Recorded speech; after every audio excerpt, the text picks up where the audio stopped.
Bringing a wolf dog home, I knew I was up for a big challenge. So I named Loki after the Viking god of mischief, so I could be thankful in the moments when it was hard to be patient with him.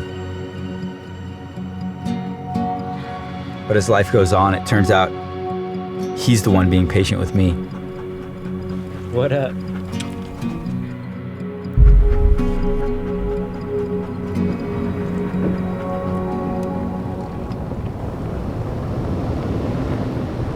I think Loki usually knows when I'm packing up for a camping trip. I always say to him, "You want to go somewhere, bud?"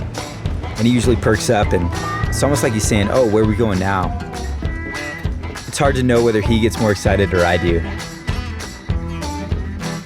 I love the idea of exploring new beautiful parts of the country that I've never seen before.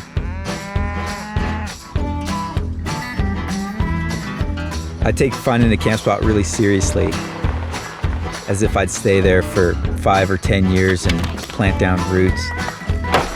I'm not much of an artist, but I feel like carving out a camp spot is a little bit like that.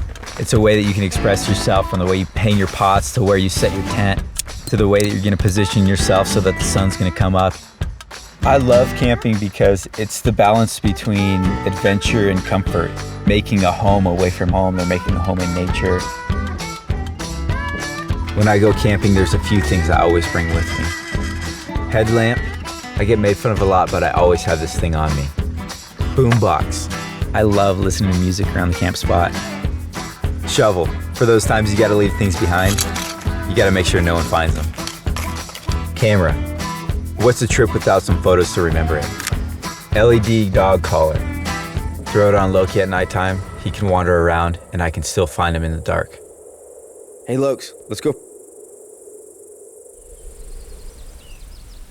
Loki's pretty low maintenance when we go camping. He doesn't need a lot. He can sleep outside and be totally comfortable, but usually he sleeps in the tent with me. Camping with Loki is a commitment to get all of your stuff full of dog hair. I like to remember those times in the morning when I can just sit back and watch the sun come up, making coffee in a French press. I love making pancakes when I'm camping because it's just fun flipping them on the grill. Loki, it's breakfast time. One thing I appreciate about camping with Loki is that he's really pushed me out into different wilderness areas to get off the beaten path and to find great places to explore where there's no people. I'm so thankful for what he's taught me about being an individual, not being reliant on anyone else. It's like having an old friend that you've been through things together. Even though we can't have a conversation, you just know. Hey bud, you wanna go somewhere? When you go through new things, our connection only deepens, and we're better friends now than we were yesterday.